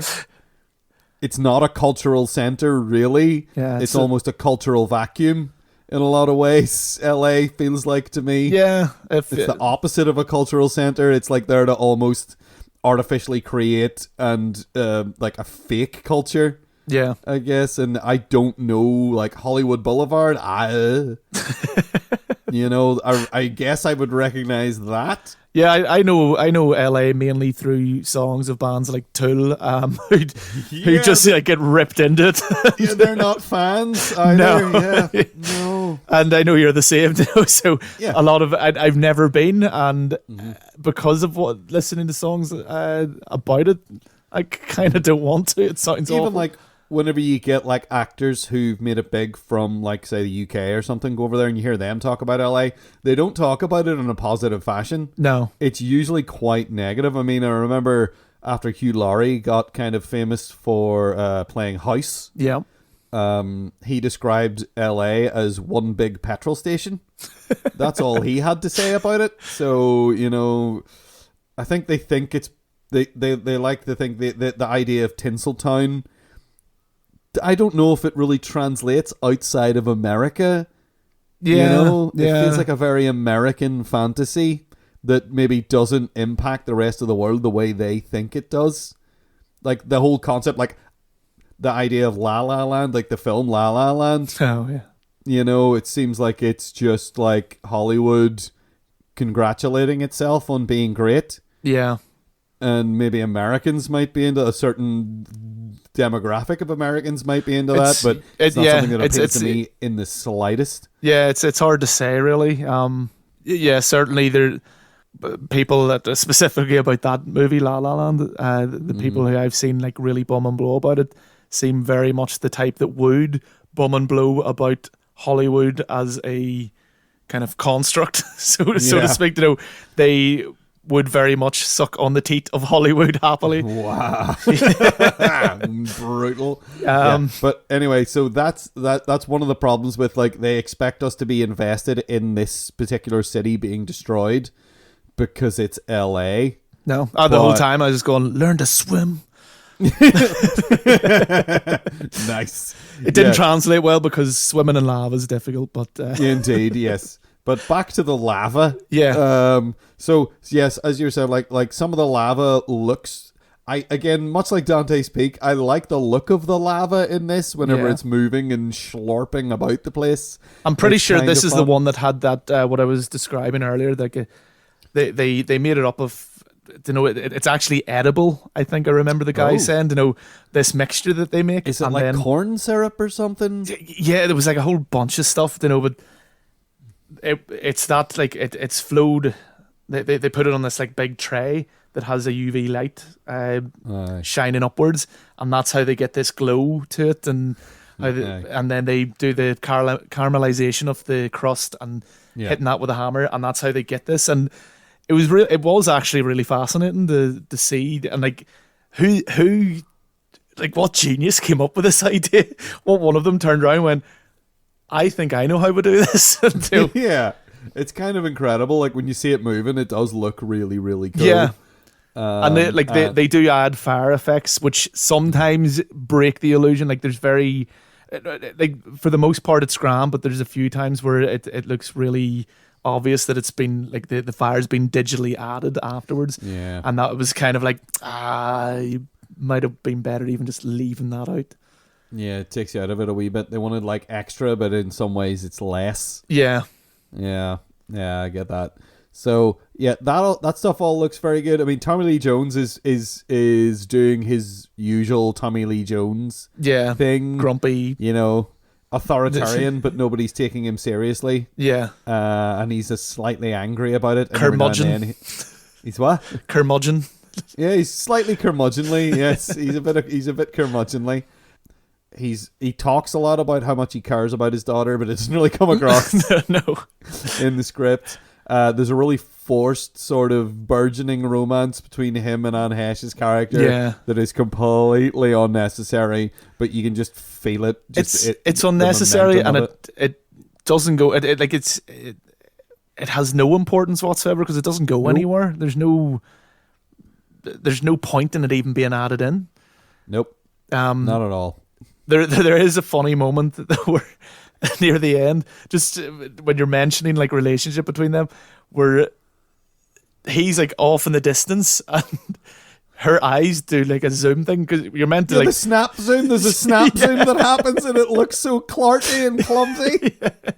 Because like the camera's meant to be her vision and all of a sudden, as you say, snap zoom straight into him. And it's like, right, that is really awkward looking, and that just felt very strange. It was very bad indeed. Yes. Because there's a good bit like the end of this, very much like the end of Dante's Peak, it is probably the worst part of it. Again, like there's a building collapsing. He runs towards it to save his daughter, who just happens to be following a randomly wandering child. Yeah. To this he just specific to location, wander over to where he is, essentially, in a way that is incredibly unlikely. And then he somehow manages to save them by, I don't know, I think he must be like the dad in Skyfire. He must be some kind of immortal as well, because like he gets to them just in time and then moves them a few feet before the building collapses. Yeah. And then they're fine. So they could have just stepped backwards themselves and saved him the trouble. But they're silly children. They wouldn't know. But I guess they're silly children. I don't know. But yeah, this film, I feel like you have that dramatic bit, and then, I mean, I know it's kind of silly for me to want the characters to somehow defeat the volcano, but, and again, if you'll excuse the accidental pun, but it just sort of fizzles out. Yeah. The volcano just sort of stops doing its thing, and then that's that. Yeah, and and it's not like in Dante's Peak. There's like a certain level of escalation. Like it keeps erupting, and then like the kind of final eruption is that the cloud, the pyroclastic cloud.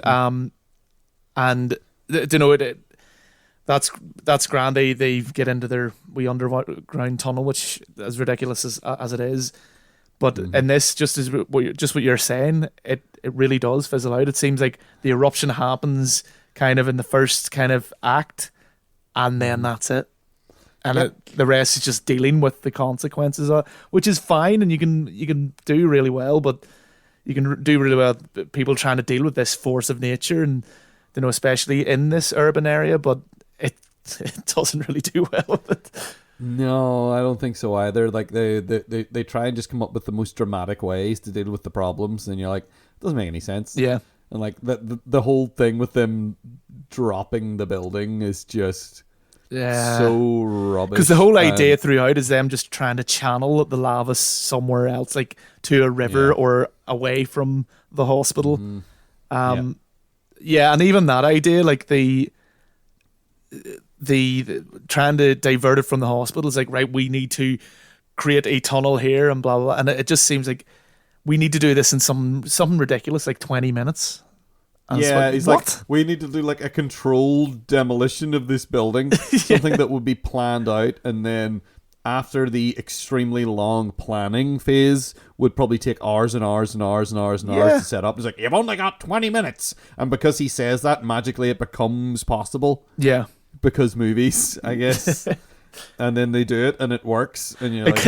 it kind of... Like, I'm sure if your job is demolitions, you'd be raging. It's like, this just makes us look really shit. It's like, can you these cops were able to throw it together in 20 minutes and it takes us days. Yeah, months probably. Yeah.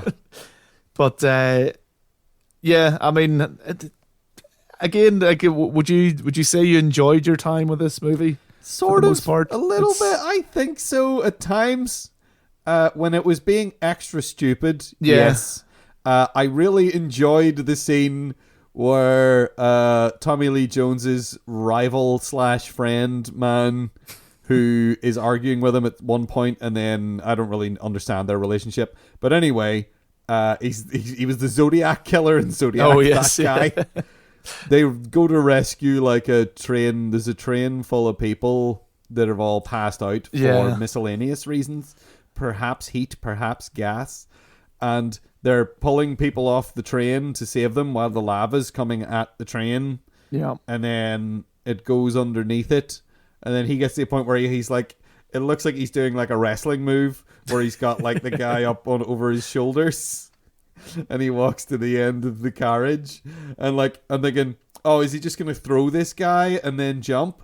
But no, he does it backwards. He does it the way in which he will definitely not survive, where he jumps with the man on his shoulders, and then as he is descending and melting into the lava, then wrestling throws the guy to the rescuers. Yeah. And then and melts horribly. He must have some incredible upper body strength. I know, it was so ridiculous, but I really enjoyed that because it was so daft. I thought it was he was so daft. I thought he was it was coming. I thought he was going to do a Terminator 2 at the end while he Two melted as well. thumbs Yeah, 2 thumbs up.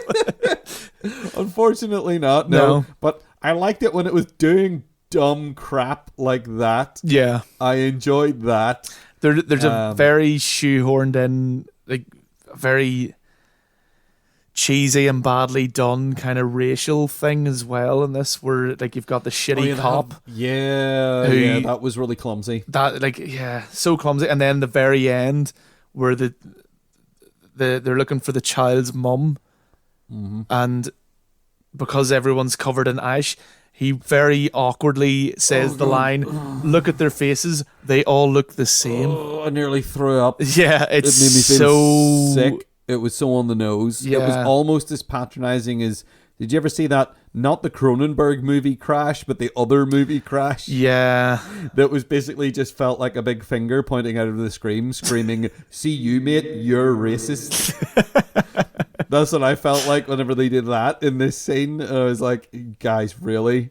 This was so clumsy. You're trying to have some social commentary here in your stupid movie about a volcano erupting under Los Angeles. Yeah. Really? And it's so poor. It appears so out of bad. nowhere as well. Yeah. You know, you have this guy who's annoyed that no one's really taken the problems of the lower income housing into consideration. Yeah. You know, all this, and it could have been interesting. They could have went some interesting directions with it, but they don't. Like, the movie does the same as what the people are doing. Like, they kind of largely ignore it because that's not what they're trying to tell the story about. It felt like they brought it up so they could get points for addressing it, and then don't really address it. Really? No. And it's like the seemingly cooler cop who, up to this point, is happy enough that his clearly racist co-worker sticks the handcuffs on this guy. He lets him go, and he's meant to be like, yeah, this guy's awesome. You know, he's taking him off the cuffs, and the guy then helps, and it's like, oh, and suddenly the racist man isn't racist now. Yay! I don't know. I feel like he didn't really have a decent enough redemption arc. Well, true. To be honest, I feel like he was still racist at the end of the day, which is more realistic. Indeed. But speaking of the cops in this movie, I feel like this is another chance to point out another John Carpenter alumni. Oh yes, yeah. John Carpenter. In fact, from the very same movie, Keith David, Yep. who is a man I have a lot of time for, who's been in several John Carpenter's movies, but has also been in, of course, The Thing, Yep. in which he played Childs, was the name of his character in that. Goes along with Mr. Hallahan from Dante's Peak. Yep. Now, I don't think there was anyone from The Thing in Skyfire, unfortunately. I doubt it. No. I'd really need to delve into it to check, but I'm fairly certain there's not going to be a connection there that I can pick up. But it was interesting that these two Volcano movies that came out in the same year had these two people from The Thing in it. Yeah. I just thought that was kind of fun. You know? Yeah, and Keith David's awesome. He doesn't get much screen time in this. He doesn't really... No. Because when I seen him in the credits, I was going, oh, I can't even remember him being in this movie. And yeah. He's a cop, and I'm not sure what his cop job is, but he stands next to Tommy Lee Jones now and then. And agrees with him. Agrees with him, and shouts Tommy Lee Jones's orders at the other cops like he's in charge of the cops. Yeah. And that's about it. That's what he does. He doesn't really have a lot to do, but I enjoyed seeing him pop up. Yeah. You know, much like Clancy Brown in Pathfinder. It was a bunch of shit, but it was nice to see Clancy Brown. It was just nice to see Keith David pop up in this. Go, oh, there's Keith David. I wish he had more to do. Yeah. But he doesn't. No, he just shouts a lot. So, all in all, like, yeah, I'd say, like you were asking me before if I enjoyed this movie. I enjoyed it when it was daft. Yeah. And most of the time I was just kind of like baffled by the decisions that people were making in it. I was like, this doesn't make a lot of sense. I thought maybe you were baffled about the orange stuff like flowing over the street. Oh, what is that? I didn't understand. It seemed like it was very warm. Yeah. And that seemed to be people's concern. There's something, but actually, you know what? I just realised they actually do. The news reporters say at one point what can only be described as lava. So yeah, like again, just to reiterate, no one knows what lava is. No one knows what lava is. This film, the universe in which this film takes place, is the worst possible universe for a disaster like this to happen in. This specific disaster. No one knows how to deal with it. No one's ever seen a documentary about volcanoes or, done their standard, what is apparently an American science fair standard experiment of making a volcano.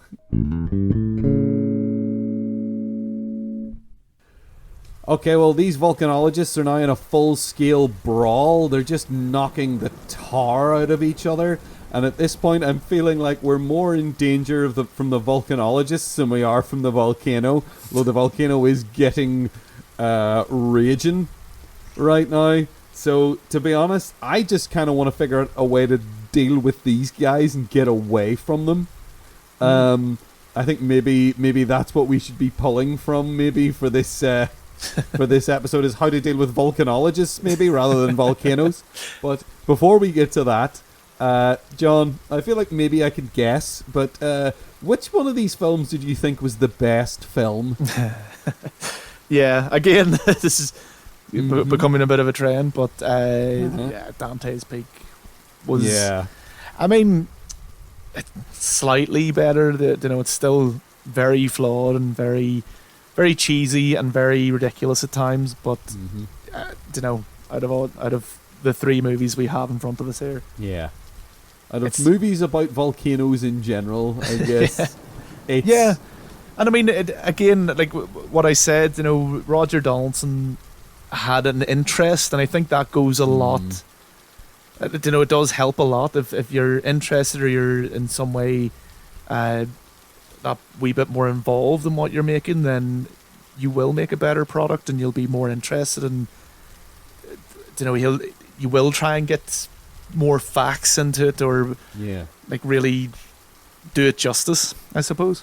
Yeah, he has a better sort of innate understanding of the subject matter. Yeah. And is showing off maybe a wee bit of that knowledge of like, look at all these things we can have these volcanologists say, and all these things that can happen. You know, it lets them be like, oh, you know, like the changes in the pH in the water and all that stuff, and that being danger, and all the weird little subtle tells that you can get from whenever there's a lot of volcanic activity, and maybe when something dangerous is going to happen, like the change in the water supply, or the way the place rumbles. I don't know, I'm losing my thread on it now, because I don't necessarily know all the geological terms. But as well as that, it also does a better job at creating and introducing and making you kind of feel something towards the characters. I think this is the only one that we both kind of said that you did kind of feel for the characters a bit. Or they take the time to develop the relationships, and they don't do it in a particularly egregious way. No, exactly. Because you can tell that like he has been, you know, traumatized by the death of his wife-to-be years before, and Linda Hamilton's character, she's been alone for a while, and, you know, here comes this handsome guy out of nowhere. He's like, and I mean, it's all very bog standard stuff as well, which again helps. It's that you know, language is cinema type stuff where everyone has seen a million stories like this. You know, two loners and they meet and blah blah blah. You know, it's essentially that, and it works because in this you don't want to dwell on it too much. You know, but it's kind of, there's like nice wee moments in this when.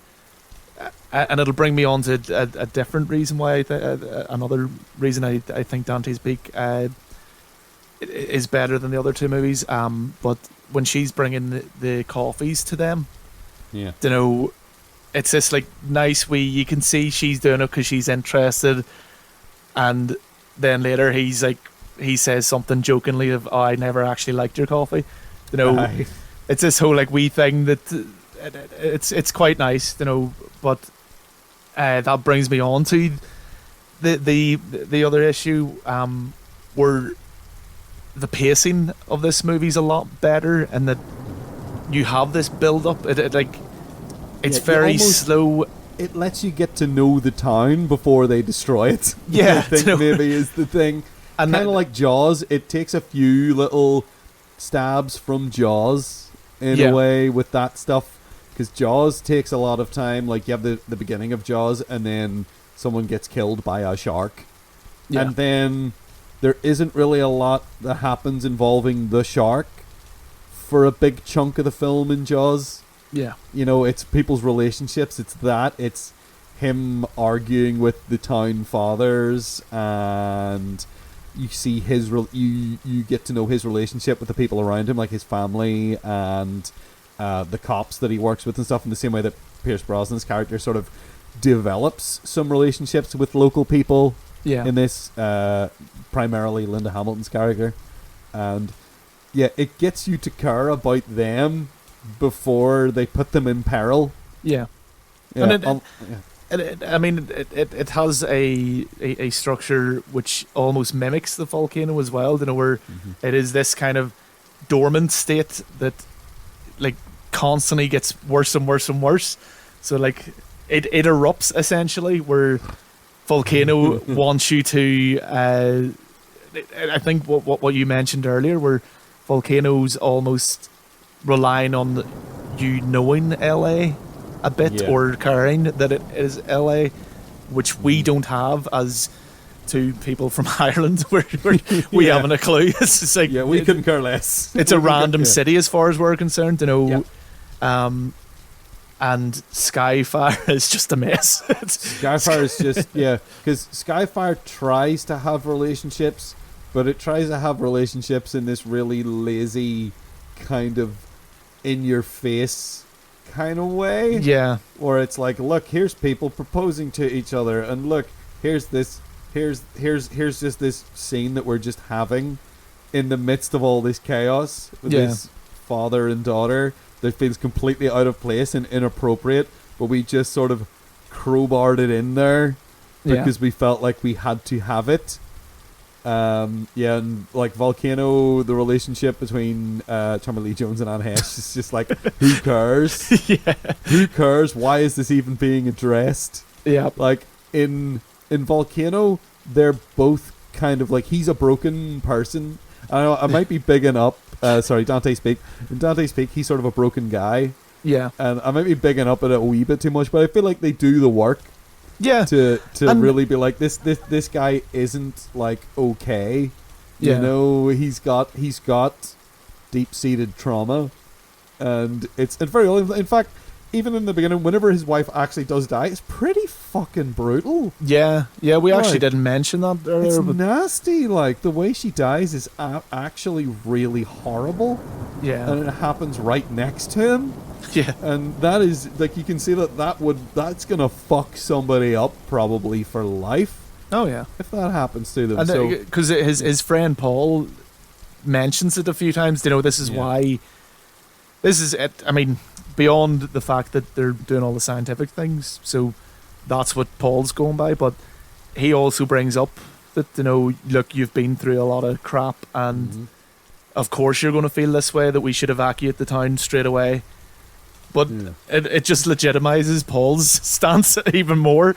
Where I that's kind the of almost, problem. Yeah.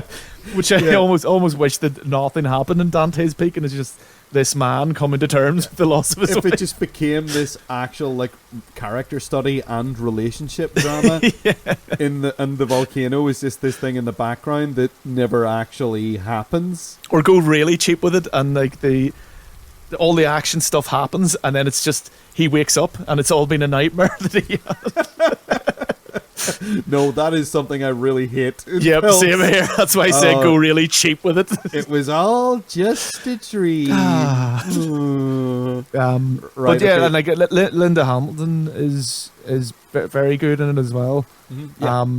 And I think it goes a long way whenever the characters are likable enough that what you said, you know, you care about what happens to them, and you do then feel, even though like we have seen a lot of movies and a lot of disaster movies specifically, and you know your protagonists are safe, especially some of the stuff that they come through. You know, we know they're going to make it in the end, Yeah. but you still there is still something there where you kind of feel, oh shit, I don't want to see them in peril because I like them, Yeah, which the you other ca- two you- movies yeah. do not have at all. You do care about them a bit, and I didn't care about anybody in Volcano, and I most certainly cared about no one in Skyfire. Yeah. Like the points where they tried to get me to care about the characters were so obviously them just chucking something Yeah. in an attempt to get me to care about the characters, and I was like, no, thank you. So I found it Dante's Peak to be both the most entertaining and the one that I was able to invest in most. Yeah. And you know, Pierce Brosnan does have a certain charm about him as well. He does, You yeah. know? And like sometimes it sickens me to admit it. I know. But he does. I mean, there's a reason they cast him as James Bond when they Yeah. did. You know, he has charisma. And he can also come off as a smarmy git, He can, which he has been cast as well. Yeah. in various Yeah. roles. But there's a level of charm to the man that definitely works in his favor in Dante's Yeah. Peak. Yeah, so we're definitely holding on to Dante's Peak then as our favourite. Now, that brings us on to our second.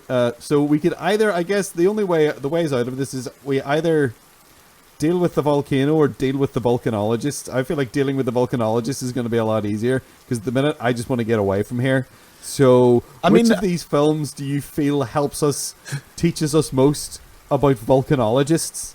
Ooh, all right. Well, I would have to say Dante's Peak has more, and it goes more in depth into the Volcanologists. We get to know all of them. Yeah. Skyfire still, it has a few of them floating about, and our two main kind of protagonists are Volcanologists, so maybe that one. Yeah. Anne doesn't seem to have much to do in Volcano, though, does she? No, she doesn't do very much, does she? I think we just take Volcano out of the running for this one. I feel like you're right. I think we unfortunately. could actually learn. You know, we could actually go. I think the same movie will do both, because essentially the way to deal with a volcano is to run away from it. Indeed. There's not really. I think all three of these movies show that there's no real way to deal with it. Essentially, No, you other can't than just run. get a cork and plug it up. No, That's not a thing that happens. They seem like they're inevitable. Whenever it's going to happen, it's going to happen. yeah, Yeah, So- nobody has a solution. I mean, Volcano tries to like have a practical sort of solution for how to deal with the aftermath, I suppose. yeah, Dante's Peak seems to be get everybody out first, which is Big Evacuate. Pierce's idea. He's really pushing that one hard. So do we want to? Yeah. So you can't defeat the volcano, is what we're So we essentially can't. No, saying. so we're definitely run away from that. So Yeah. it's How do we between get away these from these two. volcanologists? Yeah. How to get away from them, or how How do to you- yeah, how do we well, you deal know what? with them? They're so distracted right now, knocking the tar out of each other. We could probably just pack up our shit and leave. Yeah, So, I think we could yeah. just run and let the volcano deal with them, as Yeah, it dealt with Paul. There's just this one people carrier here that they brought us up in, so we're just going to take that and go. Yeah. And we'll just leave them to their fate. It's up fine. here. They know what they're at. They'll probably find a hole to jump in and survive or Yeah. something. If there's something I learned from Skyfire There's always And- a hole somewhere. and Dante's Peak, actually, when a volcano goes off and the pyroclastic flow is a coming, there's always going to be a hole to jump in. Yep. So good luck to yous, lads. We're taking Dante's Peak and we're leaving. All right, So I guess that goes in the vault in our hearts and the vault, the education in our bunker. Yes. Cool. All right. Cool. Well, let's get in this thing and drive the hell out of here. Right. Okay. Well, that's all we have time for then this week as we drive down the side of this mountain, chased by the 3-mile-an-hour pyroclastic flow. So we are on Twitter. We are at 7 Day Apocalypse. That is at numeral 7 Day Apocalypse.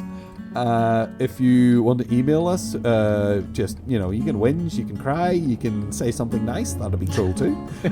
We are on Filmcast at thisweeksapocalypse.com. That's Filmcast at thisweeksapocalypse.com. So long, suckers!